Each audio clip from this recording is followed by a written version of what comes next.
بالله السميع العليم من الشيطان اللعين الرجيم. بسم الله الرحمن الرحيم. الحمد لله الذي إليه مصائر الخلق وعواقب الأمر. نحمده على نوام فضله وامتنانه. لم يولد سبحانه فيكون في العز مشاركا، ولم يلد فيكون مورثا هالكا، ولم يتقدمه وقت ولا زمان، ولم يتعاوره زيادة ولا نقصان. جلت عظمته. والصلاة والسلام على سيد أصل ما في الوجود، سر الله في كل موجود، الدافع جيشات الأباطيل، والدامغ صولات الأزاليل، أبي القاسم محمد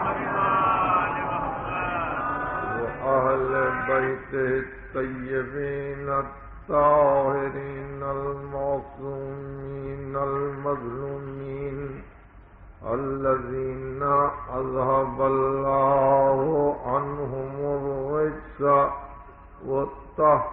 وطهرهم تطهيرا.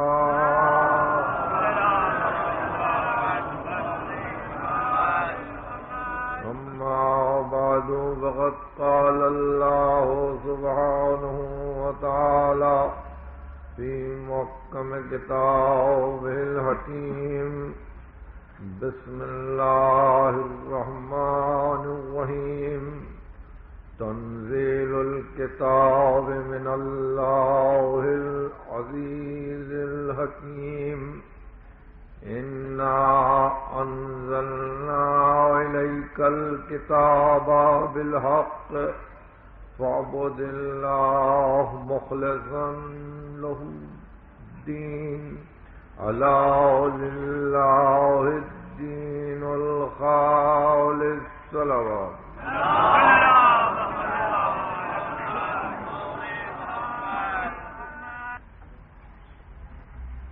کچھ دیر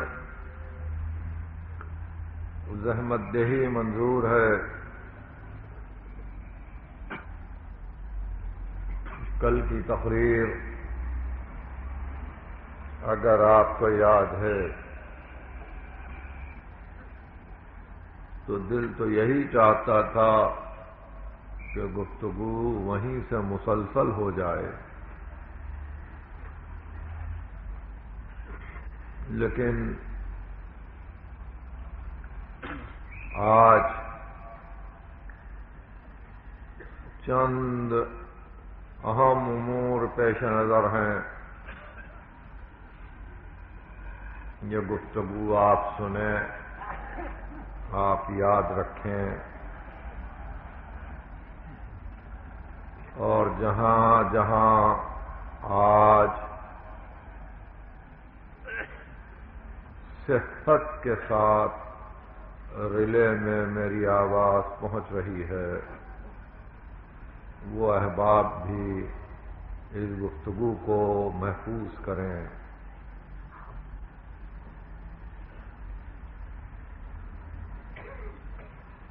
ہم اخلاص بندگی کے عنوان پر تقریر کر رہے ہیں، اور کل گفتگو یہ تھی کہ خدا قدوس لم یزل و لا یزال کی اگانگت عقلاً اس طرح سے آج ساری دنیا پر محیط ہے کہ اس کی توحید سے کوئی بھی انکار نہیں کر سکتا، وہ کیسا ہی مادہ پرست کیوں نہ ہو۔ زیادہ سے زیادہ کچھ نام بدل جاتے ہیں، کبھی کہتے ہیں پرائم موور، میتھمیٹیکل تھنکر، کبھی کہتے ہیں ماسٹر مائنڈ، ایک شعور اعلی، ایک مفکر اعلی، ایک صانع کل، ایک خالق کل کا وجود لازم ہے۔ مانا سب نے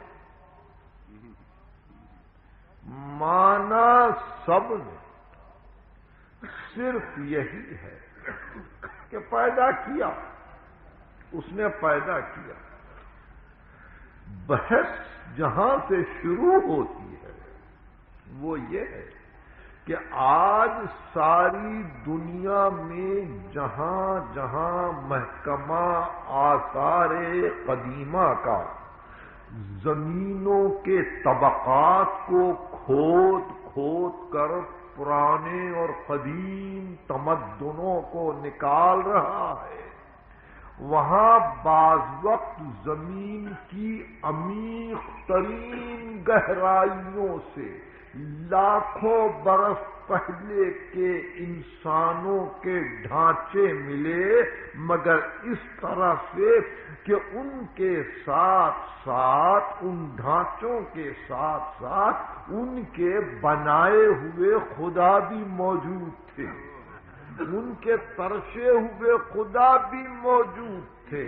یعنی اس آثار قدیمہ کے انکشاف نے یہ بتلایا کہ جب سے نوع انسانی ہے، معبود کی ایک فکر ضرور ہے کہ کسی نے پیدا کیا، ہم خود بخود پیدا نہیں ہو گئے، اور جب تک انسانیت رہے گی ایک خالق کا وجود رہے گا، اپنے جلب منفعت و دفع مضرت کے لیے ہر ایک کسی نہ کسی کو پوجتا ضرور ہے، فائدے کے لیے نقصان کو دور کرنے کے لیے کوئی نہ کوئی یہ چاہتا ہے کہ کوئی رہے، ہر شخص یہ چاہتا ہے کہ کوئی رہے جس کا سہارا ڈھونڈا جائے،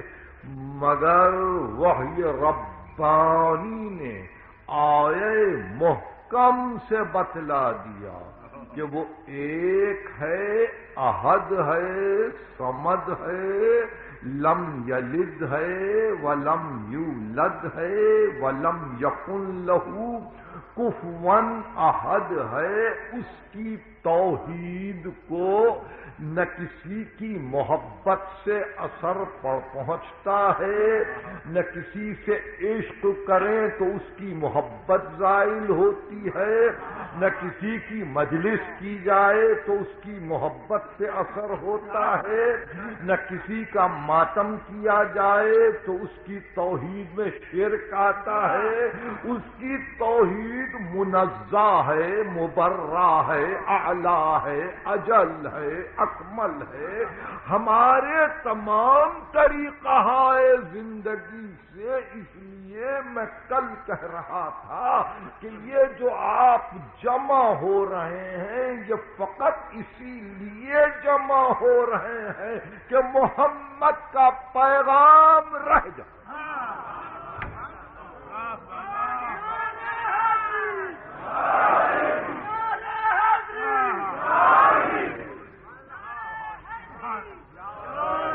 ہم کو سمجھنے میں کچھ غلط فہمیاں ہو رہی ہیں۔ ہم کو سمجھنے میں کچھ غلط فہمیاں ہو رہی ہیں، اور میں ظاہر ہے کہ جب اس امر کی ضرورت محسوس کرتا ہوں کہ اب یقیناً کچھ کہنا چاہیے، تو یہ اسی وقت ایسی کوشش کرتا ہوں جب یہ سمجھتا ہوں کہ متضاد افکار، متصادم افکار اپنے نشر و اشاعت کے ذرائع سے، اپنے نشر و اشاعت کے ذرائع سے دماغوں کو مسموم کرنا چاہتے ہیں، اس وقت ضرورت محسوس کرتا ہوں کہ کچھ کہا جائے۔ اتفاق سے کل ہی یہ گفتگو تھی، اور سنا یہ کہ کل ہی رات ٹیلی ویژن پہ ایک مذاکرہ ہوا، اس مذاکرے میں یہ پوچھا گیا کہ مجلس کا آغاز کب سے ہے، تو کسی نے یہ کہہ دیا کہ تیمور کے زمانے سے ہے۔ پھر پوچھا گیا کہ یہ آپ ماتم کیوں کرتے ہیں، سیلف ٹارچر کیوں کرتے ہیں، تو سنا یہ کہ کوئی جواب نہیں دیا گیا۔ بہرحال یہ چیزیں، میری درخواست یہ ہے کہ یہ مباحث ٹیلی ویژن پر یا ریڈیو پر مذاکرے کی صورت میں نہ آئیں۔ حوصلے اگر دل کے نکالنے ہوں تو یہ کھلی جگہ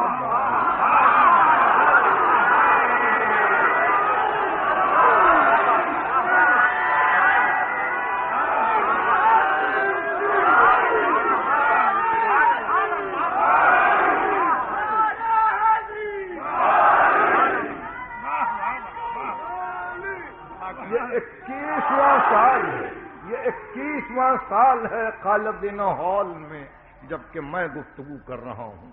100 مرتبہ گفتگو ہو چکی، مگر خاص طور پہ اس عنوان کو کسی جگہ سے غیر نشر و اشاعت میں رکھنا اور اس گفتگو کو چھیڑنا کہ کب شروع ہوئی مجلس، اس کی تاریخ کیا ہے، تو اگر ظاہر ہے جواب دینے والا اپنی مصلحتوں سے چپ ہو جائے یا اپنے علم کے حلم کی وجہ سے کچھ جواب نہ دے سکے، تو پھر یہ سمجھا جائے گا کہ ان کے پاس شاید کوئی جواب نہیں ہے۔ میں جانتا ہوں کہ جو خدمت ٹیلی ویژن کا محکمہ کر رہا ہے اس سے زیادہ خدمت میں کرتا ہوں، مجھے معلوم ہے۔ ان کی آواز وہاں تک نہیں پہنچتی جہاں تک میں اپنی آواز کو پہنچا رہا ہوں، اس لیے کہ عام حضرات اس قابل نہیں ہیں کہ وہ اپنے گھروں میں ٹیلی ویژن رکھیں، اور پھر وہ بیچارے جن کا کام ہی ماتم ہے وہ اتنے فقیر ہیں، اتنے غیر مستطیع ہیں کہ وہ ٹیلی ویژن خرید ہی نہیں سکتے۔ تو اس اعتبار سے اگر آپ فقط انہی کو سمجھانا چاہتے ہیں جو صاحبان استطاعت ہیں، انہی کو سمجھانا چاہتے ہیں جو دولت مند ہیں کہ دیکھو مجلس تو درمیان میں شروع ہو گئی اور اس طرح سے یہ ماتم ہے، اس کا کوئی جواب ہی نہیں ہے، تو پھر عرض کروں یہ طریقہ نامناسب ہے۔ اور خصوصاً ابھی میں نے کوئی گفتگو نہیں کی، آپ کو معلوم ہے عاشور پیر کے دن ہے اور پیر کے دن ٹیلی ویژن کو تعطیل ہے، ٹیکس اگرچہ ہم سے لیا جا رہا ہے اور اتنی بڑی اقلیت ٹیکس دے رہی ہے، اس کے باوجود ادارے کے ذمہ دار افراد نے یہ فیصلہ کیا ہے کہ پیر کو وہ چھٹی دیں گے، وہ ہمیشہ کے لیے چھٹی لے لیں تو میں خوش ہوں، میں کبھی اس میں دخل نہیں دوں گا، پیر کو لے لیں، اتوار کو لے لیں، ہفتے کو لے لیں، حسین ٹیلی ویژن کے کبھی محتاج نہیں رہے. یہ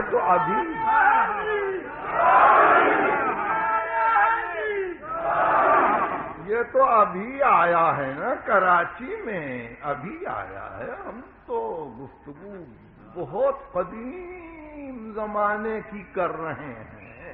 آپ کیا نشر و اشاعت کا کام کریں گے؟ آپ کے لیے تو یہ ڈرامے، کچھ ہنسی کی باتیں، کچھ مذاق، کچھ تھوڑا سا دلوں کو لبھانے والا کوئی پیغام، کچھ اپنی بہبودی کے لیے اور اپنی نامآوری کے لیے کچھ تھوڑی سی ایسی خدمت کہ جہاں انسان کا دل بہل جائے، وقت گزر جائے، یہ ان کاموں کے لیے ٹیلی ویژن ہے. ٹیلی ویژن کا مقصد یہ نہیں ہے کہ وہاں اہم ترین مسائل دین پر گفتگو ہو اور جہاں اہم ترین مسائل زیر بحث آئیں.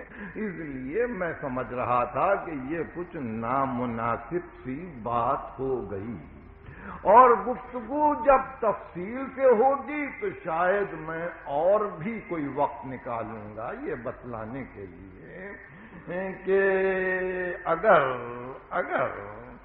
یہی طے کیا جا رہا ہے کہ ہم اپنی مرضی سے عاشور منائیں گے اور چھٹی ہے پیر کے دن اس لیے اتوار ہی کو عاشور کر لیں گے، تو اب کے جب رمضان آئے تو عید کی نماز ایک دن پہلے پڑھ لی جائے، یہ مناسب ہے. اور جب ذیلحج آئے تو ایک دن پہلے اس کے مراسم کو ادا کیا جائے، اور جب کوئی اور اسی طرح سے غم انگیز بات ہو تو اس کو ذرا پہلے سے آپ طے کر لیں، یہ مناسب ہے. بہرحال میں فی الحال پیر کے متعلق گفتگو نہیں کروں گا. پیر تو ان کی چھٹی کا دن ہے، آرام کا دن ہے، راحت کا دن ہے. مگر ایک بات ٹیلی ویژن والے سن لیں، اگر دلوں میں بغض آل محمد رکھ کے اس پروگرام کو روکا جا رہا ہے تو اس کا انجام خطرناک ہوگا.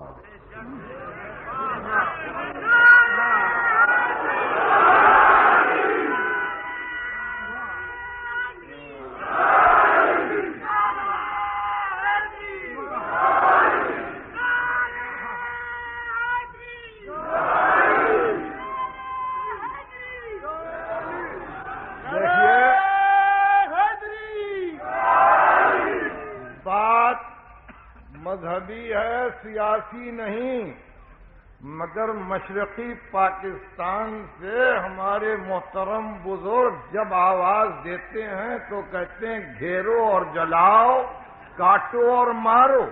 مگر جب ہم آواز دیں گے تو یہ آواز نہیں دیں گے، ہم آواز دیں گے کٹو اور مرو.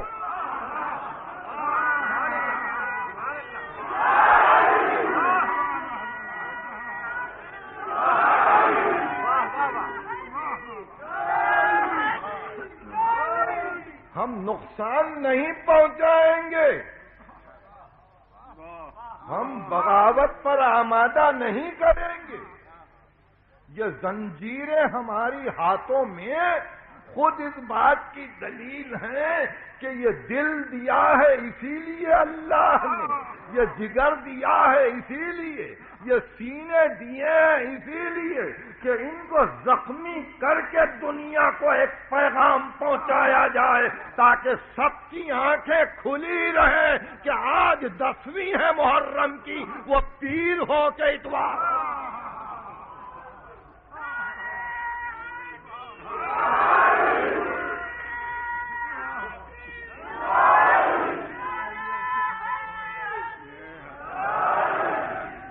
بہرحال عصبیت کا کوئی علاج نہیں ہے. ہم اتحاد چاہتے ہیں اور ہم نے ہمیشہ اتحاد کی دعوت دی ہے. میں نے کل بھی عرض کیا کہ احترام ختمی مرتبت کے لیے واقع کربلا ہے۔ اب رہ گیا یہ کہ پردے پر ٹیلی ویژن کے اس بحث کو چھیڑ دینا کہ مجلس کا آغاز کب سے ہوا، تو پہلے مجھے یہ تو بتلا دے کہ مجلس کیا ہے، خود مجلس کیا ہے؟ مجلس یہی ہے نا، ایک جگہ بیٹھ کے رو لینا، ایک جگہ بیٹھ کے ذکر کرنا۔ تو مجلس تو اسی دن شروع ہوئی جس دن حسین نے میتیں اٹھائیں، علی اکبر کی لاش پہ مجلس ہوئی، عباس کی لاش پہ مجلس ہوئی، علی اصغر کو دفن کر کے مجلس کی، اون و محمد کو رخصت کر کے مجلس کی۔ آپ نے پڑھا نہیں ہوگا، ہر وقت ہر شہید کے موقع پر ایک مجلس ہوئی۔ پھر بھائی چلا تو بہن نے مجلس کی، پھر بھائی کا سر نوکے نیزہ پر آیا تو بہن نے مرثیہ پڑھا، یہ مقاتل میں ہے۔ یا ہلالا غاب قبل کمالہ، بہن نے بھائی کے سر کو دیکھ کر کہا میرے چاند کیا جلد غائب ہو گیا تو؟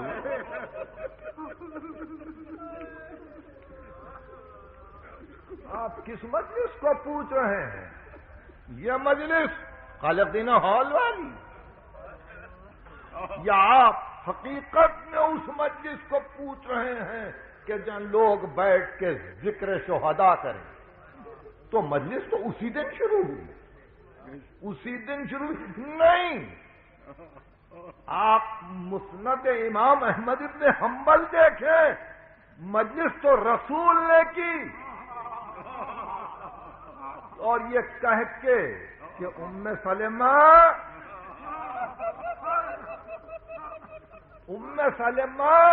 عاشور کی پہچان یہ ہے کہ اس شیشے کی مٹی میں خون آ جائے گا۔ آپ شوق سے چھٹی منائیں،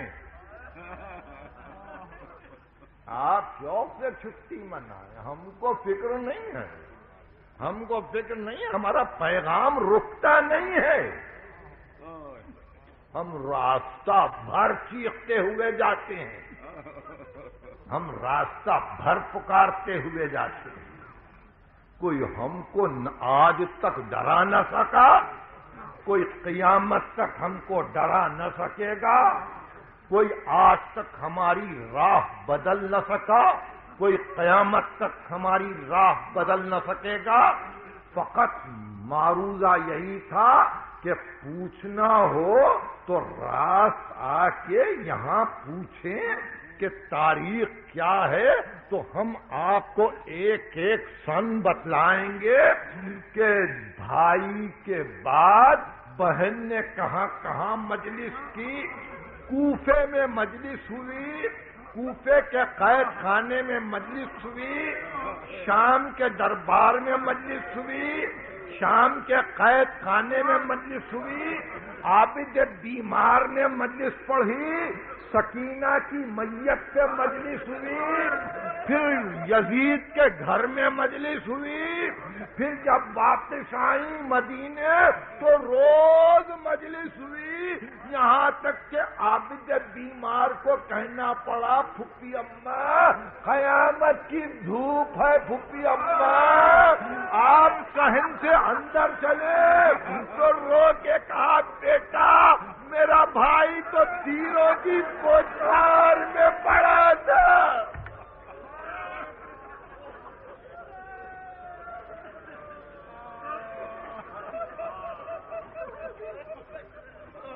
آپ صرف یہ سمجھتے ہوں گے کہ بادشاہوں کی سرپرستی میں مجلس ہوئی، آپ یہ سمجھتے ہوں گے کہ آل بوائے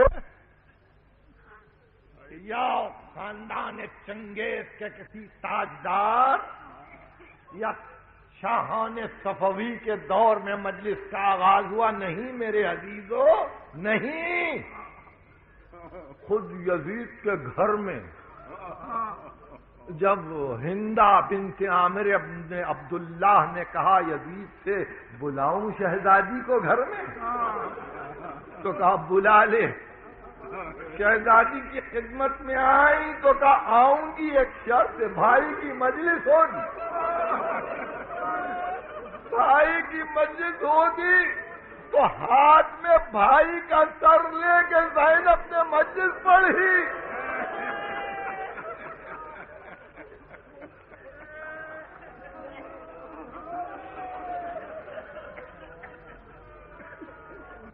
بہرحال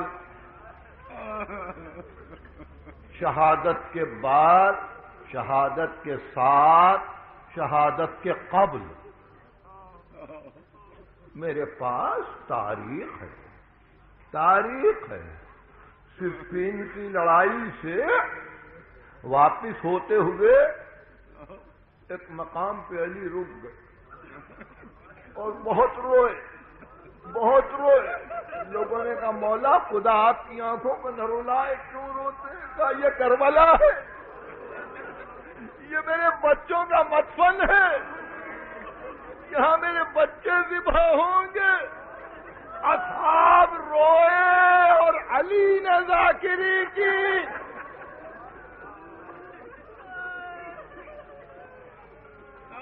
منتخب التواریخ سلمان کربلا کی زمین پر پہنچے، فریضے کو ادا کیا، نماز کی، اور اس کے بعد اپنے ساتھیوں سے کہا تم کو معلوم ہے اس زمین میں سب میرے بھائی دفن ہوں گے، سلمان سب میرے بھائی دفن ہوں گے۔ لوگوں نے کہا سلمان تمہارا تو کوئی بھائی نہیں ہے۔ کہا نہیں، وہ بھائی جو میرے بعد آنے والے ہیں، یہ منا اہل البیت کی منزل پر ہے۔ تو یہاں سلمان ذاکر ہے، ابو ذر ذاکر ہے، عمار یاسر ذاکر ہے، یہاں مقداد ذاکر ہے، علی ذاکر ہے، پیغمبر ذاکر ہے، یہاں حسین ذاکر ہے، زینب ذاکر ہے۔ فقط یہی نہیں، بعد کربلا، بعد کربلا آپ کو معلوم ہے کامل 94 اور 95 ہجری تک، 61 ہجری سے لے کے عابد بیمار نے مسلسل مجلسیں کی، ہفتہ واری نہیں، روز جب سامنے پانی آتا رو دیتے، جب سامنے غذا آتی رو دیتے۔ لوگوں نے کہا مولا آخر کب تک روئیں گے؟ ارشاد فرماتے تھے منہال یعقوب کے 12 بیٹے تھے، ایک بیٹا گم ہو گیا تو اتنا روئے کہ آنکھوں کی بصارت چلی گئی۔ منہال میری آنکھوں کے سامنے میرا گھر اجڑ گیا۔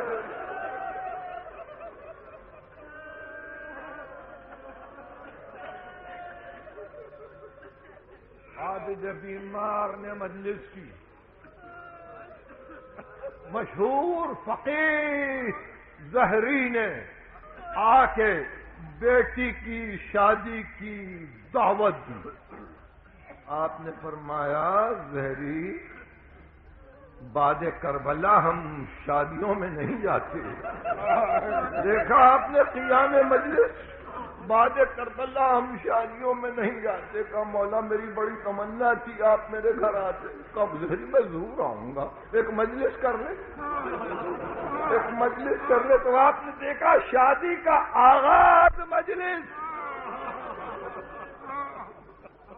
زہری بیان کرتا میں نے مجلس کا اعلان کیا کہ میرے گھر مظلوم کربلا کی مجلس ہے، عابد بیمار آئیں گے۔ میرا گھر آدمیوں سے بھر گیا۔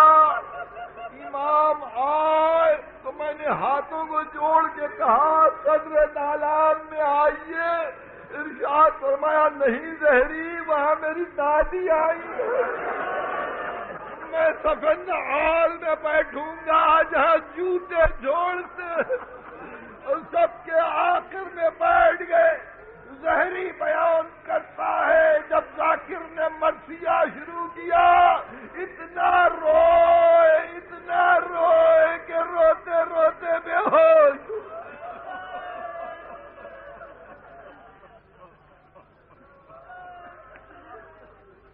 سید الساجدین نے مجلس کی، امام باقر نے تاریخ مرتے دم وصیت کی کہ ہر سال مقام منا پر ایام حج میں 12 برس تک مجلسیں ہوں تاکہ دنیا نہ بھولے۔ لوگوں نے معصوم سے پوچھا کہ یہ امام باقر کی کیا وصیت ہے؟ کہا اس لیے کہ امام باقر واقع کربلا کی آخری کڑی ہیں۔ دربار میں سید سجاد بھی تھے، سکینہ بھی تھی، امام باقر بھی تھے۔ امام باقر کا سن 4 برس کا تھا۔ دربار میں یاد دلانے کے لیے کہ دیکھو ہم کو نہ بھولو، امام باقر نے مجلسیں کی۔ امام صادق نے تو اتنا انتظام کیا کہ محرم کا جب چاند دکھائی دیتا تو مدینے میں اعلان کرواتے کہ جن جن کو مرثیے یاد ہوں وہ میرے پاس روز آئیں۔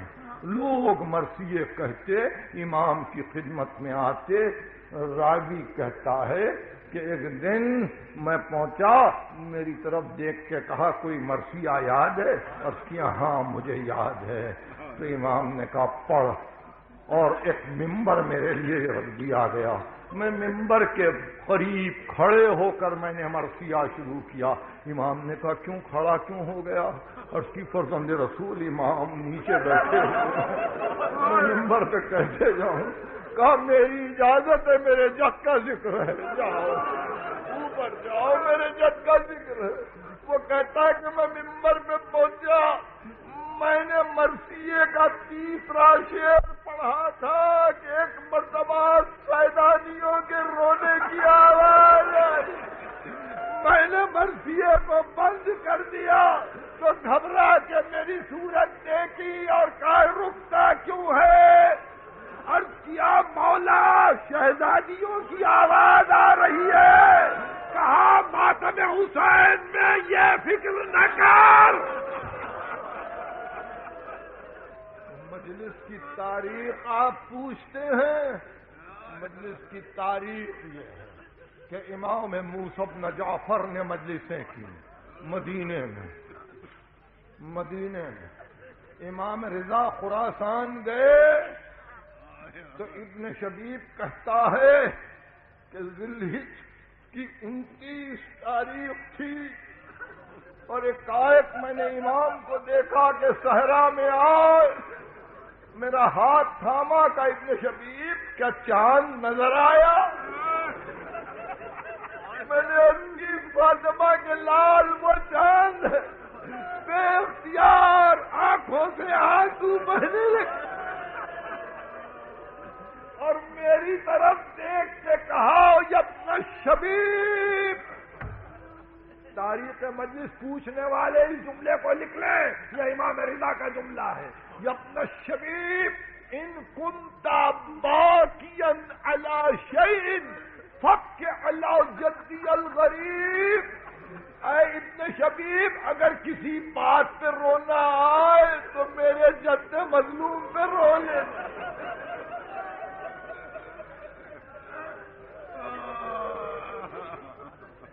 خراسان میں امام رضا نے مجلسیں کی اور وہاں اعلان ہو جاتا تھا، 2 سال رہے، اعلان ہوتا تھا کہ محرم کی مجلسیں شروع ہو گئیں، پڑھنے والا آئے۔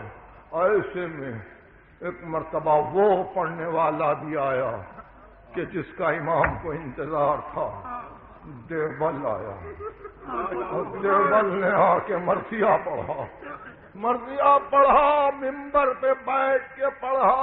مجلس کی تاریخ کو سننے والے، یہ مرثیہ آج ادب عرب میں موجود ہے تاریخ کے ساتھ۔ کہ مرثیہ پڑھاؤ یا ابنۃ الخیر قومی فاندبی افاطم قومی ابنۃ الخیر فاندبی نجوم سماوات بعرض فلاتی، اے فاطمہ اٹھو، دیکھو آسمان کے تارے زمین پر بکھر گئے۔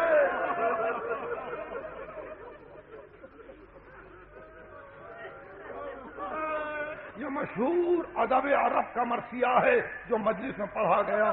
مدارس و آیات خلت من تلاوت، کسی سے بھی پوچھ لیں آپ، کسی اشعار کے دیوان کو دیکھیں، دیوبل کا یہ مرثیہ موجود ہے۔ اور اس کے بعد دیوبل نے عجیب انداز سے تمہید شروع کی اور کہا ہائے وہ ماں جس کے بچوں کی قبریں بھی ایک جگہ نہ ہوں، جس کے بچوں کی قبریں بھی ایک جگہ نہ بنے۔ اور ایک مرتبہ کہا قبور بکوفان وأخرى بطیبۃ وأخرى بفق لها صلوات وقبر ببغداد لنفس زکیہ تضمنها الرحمن بالغرفات۔ کسی کی قبر کوفے میں ہے، کسی کی قبر فق میں ہے، کسی کی قبر بغداد میں ہے، کوئی فرات کے کنارے سو رہا ہے۔ دیوبل کہتے ہیں جب میں بغداد تک پہنچا تو مجھے گریا گلوگیر ہوا، میرا مرثیہ بھی ختم ہوا، میری طرف روتے ہوئے دیکھ کے کہا ایک اور شعر لکھ لے، ایک اور شعر لکھ لے۔ میں نے عرض کی حکم ہو، ارشاد فرمایا وہ قبر بطوس یا لہا من مصیبت تضمنها الرحمن بالغرفات۔ ایک شہید کی قبر توس میں بھی ہوگی۔ میں نے عرض کیا فرزند رسول وہ توس میں کون شہید ہے؟ تو اشارہ کیا کہ میں یہاں دفن ہونے والا ہوں۔ تو مجلسیں ہوئی، ہر امام نے مجلس کی، گفتگو ختم ہوئی، میں نے زحمت دی، آج ہم اسی فکر میں رہے۔ میں صرف اتنا عرض کرتا ہوں کہ اگر یہ مجلسیں قدامت نہیں رکھتی، اگر ان مجلسوں میں کوئی قدامت نہیں ہے تو جب بھی کسی کمیونٹی کا کیا نقصان ہے، جب بھی کسی کمیونٹی کو کیا غرض ہے اس بحث سے کہ مجلس کب شروع ہوئی ہے، ہم نے آج شروع کی ہے، ہم نے اب شروع کیا ہے مجلس کو، ہم ذکر حسین اب کرتے ہیں۔ یہ ضروری نہیں ہے کہ ہم 1000 برس کی کسی کو تاریخ بتلائیں۔ جب ہم ایک آزاد ملک کے رہنے والے ہیں، جب ہم اپنا ٹیکس ادا کرتے ہیں، جب ہم ٹیلی ویژن کا ٹیکس دیتے ہیں تو کسی کو یہ پوچھنے کا حق کیا ہے کہ اس کا آغاز کیا ہے اور اس کی ابتدا کیا ہے۔ ہم نے یہ کام کیا ہے، یہ ہمارا شعار ہے، ہم ذمہ دار ہیں اس کے۔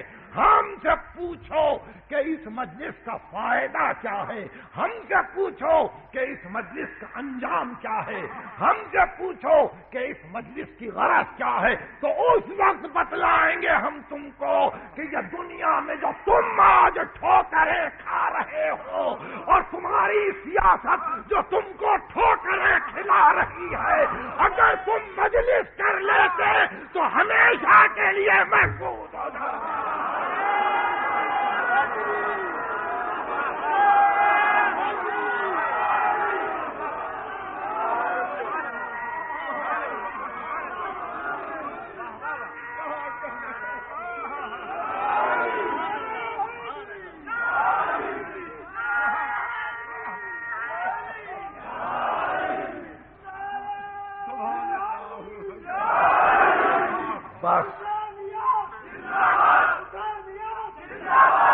بس ایک مصرع اقبال کا یاد رکھو، دلیل کم نظری قصہ جدید و قدیم،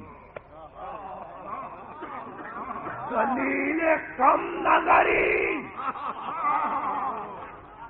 زمانہ ایک، حیات ایک، کائنات بھی ایک، دلیل کم نظری، قصہ جدید و قدیم، کہ پرانی چیز ہے تو قبول کرو گے، پرانی چیز ہے تو قبول کرو گے، تو رسول سے پہلے جو بت پرستی ہوتی تھی وہ تو اور بھی قدیم تھی نا۔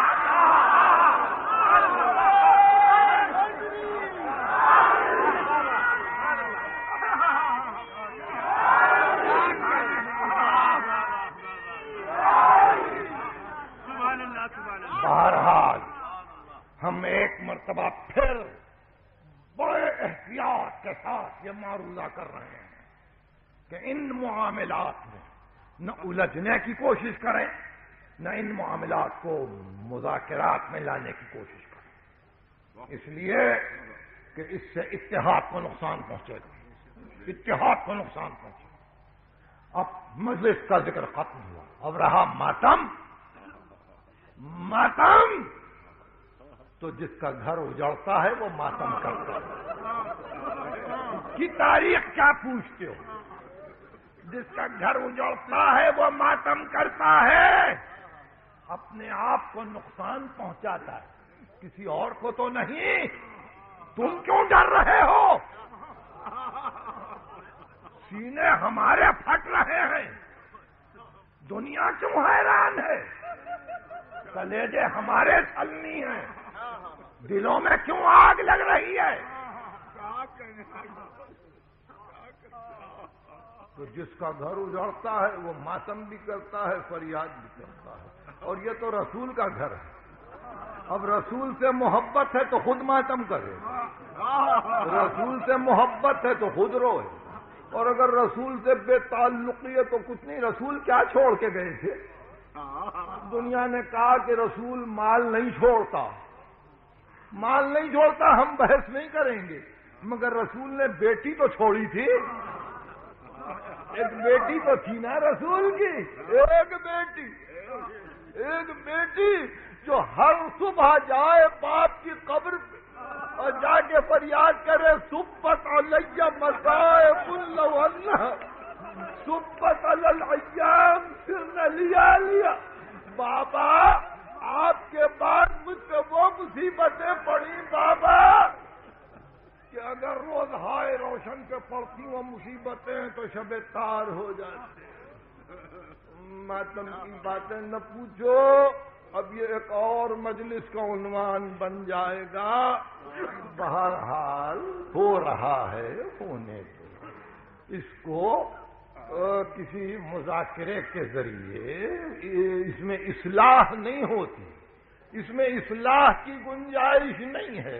مذاکرہ اسی وقت ہوتا ہے جبکہ سننے والے اپنی اصلاح کریں، آپ سمجھ، اصلاح کریں۔ اب اصلاح کا وقت گزر گیا میرے دوست، 1330 برس ہو گئے کربلا کو، ماتم کرتے کرتے روتے روتے یہاں تک ہم پہنچ گئے۔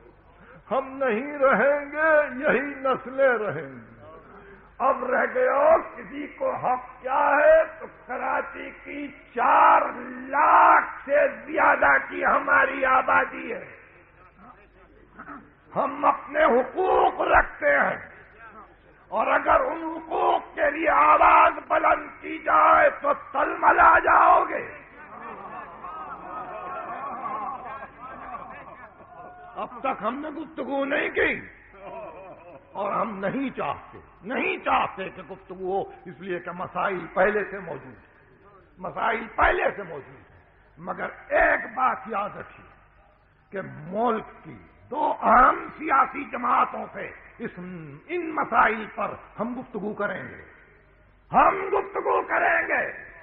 ہم مشرقی پاکستان کے ہونے والے اور منتخب ہونے والے اہم ترین لیڈر سے گفتگو کریں گے، ہم مغربی پاکستان کے منتخب ہونے والے عمومی لیڈر سے گفتگو کریں گے، اور ان سے پوچھیں گے کہ کیا حق پہنچتا ہے کسی کو، کہ اس طرح سے کسی فرقے کے حقوق کو دبانے کی کوشش کی جائے۔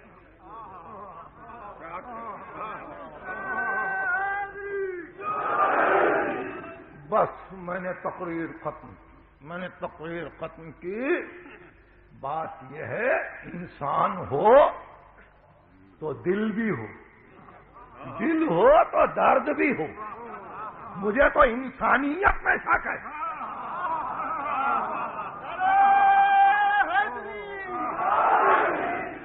آپ سمجھ رہے ہیں؟ دل ہے، درد۔ آپ کو معلوم ہے یہاں وہاں سے آپ جا کے کوئی ایک کتاب اٹھا لیجیے واقعہ کربلا کے متعلق، کوئی کتاب اٹھا۔ میں آپ کو بتلاؤں، مولانا راشد القیری مرحوم کی کتاب لے لیجیے، سیدہ کا لال، خدا کے لیے لیجیے سیدہ کا لال۔ ظاہر ہے راشد القیری کا جو عقیدہ تھا وہ بڑے اچھے مسلمانوں کے رائٹر تھے، ان کو اٹھا لیجیے اور اس کے بعد اس کتاب کو کھولیے تو آپ کو پتہ چلے گا کہ دل کیسے تڑپتا ہے، انسان کیسے روتا ہے، دل کیسے مچلتا ہے۔ ارے یہی ہے وہ صورت غم کہ جس نے ہمارا کردار بنایا ہے، یہی ہے وہ صورت غم جس نے ہماری ماؤں، بہنوں، بیٹیوں کے کردار کو درست کیا ہے، اور یہی ہے وہ صورت غم جس کی بنا پر آج ہم مفتخر ہیں۔ حسین، یہ تیرا صدقہ ہے، یہ تیرے غم کا صدقہ ہے، یہ تیرے ماتم کا صدقہ ہے۔ حسین، اجازت ہے آخر میں ذکر کروں، دیکھیں دل والے کس طرح سے داد دیتے ہیں اور جن کے دل میں درد ہے وہ کیا سمجھتے ہیں۔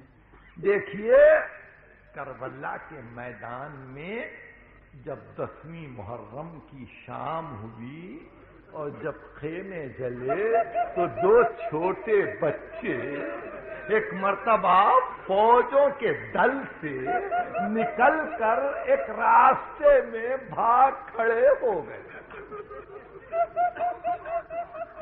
لشکر کے سرداروں نے 2 بچوں کو جاتے ہوئے دیکھا، دوڑ کے بچوں کو اسیر کیا، گھوڑوں پر بٹھایا اور کوفہ پہنچا دیا۔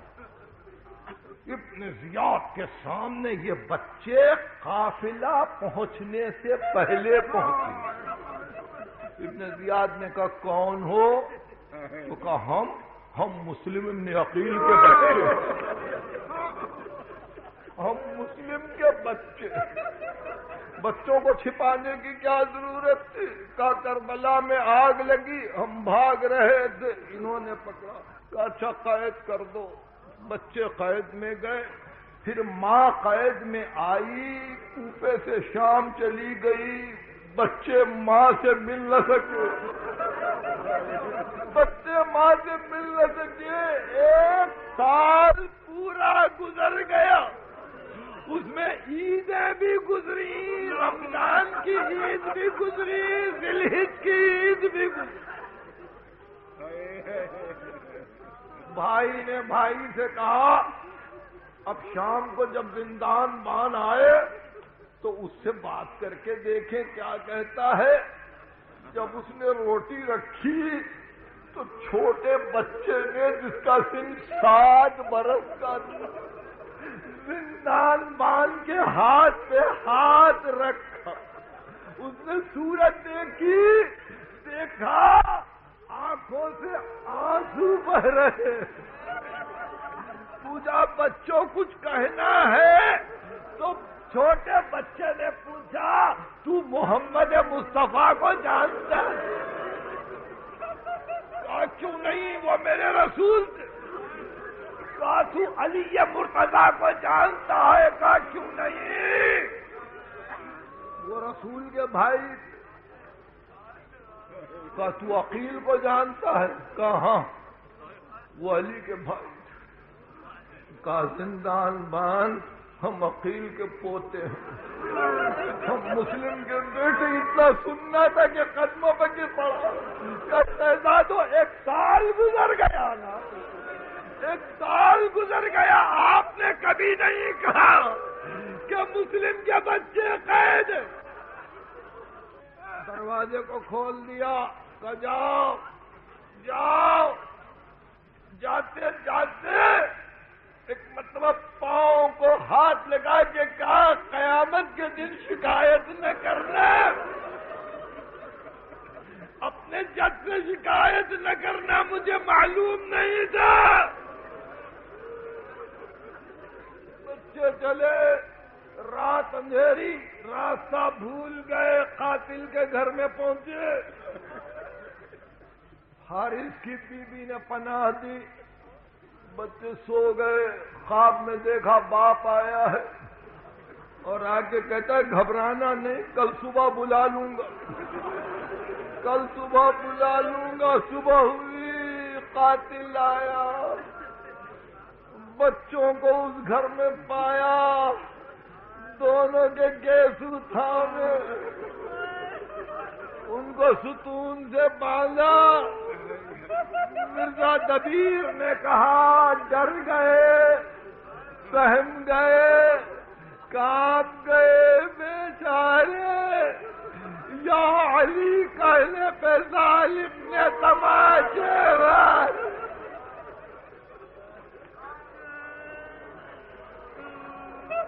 ہاتھ تھام کے دریا کے کنارے پایا، یہ باد کربلا ہے۔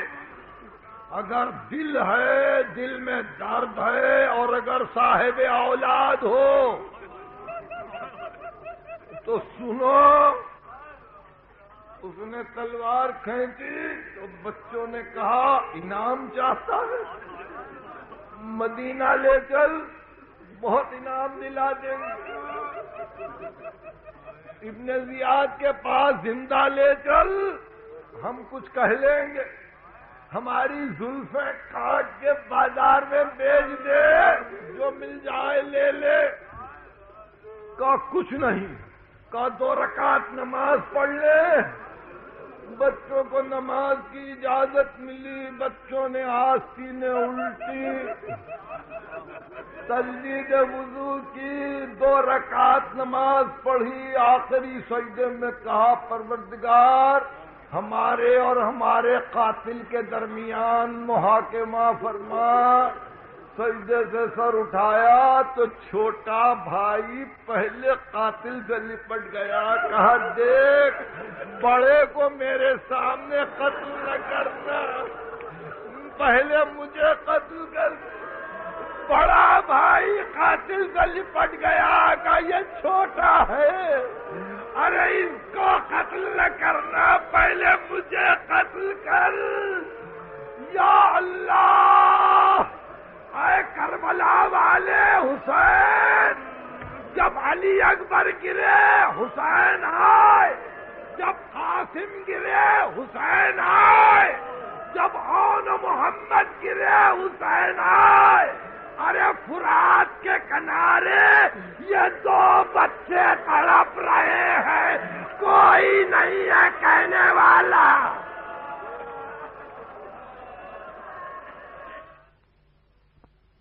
اعوذ باللہ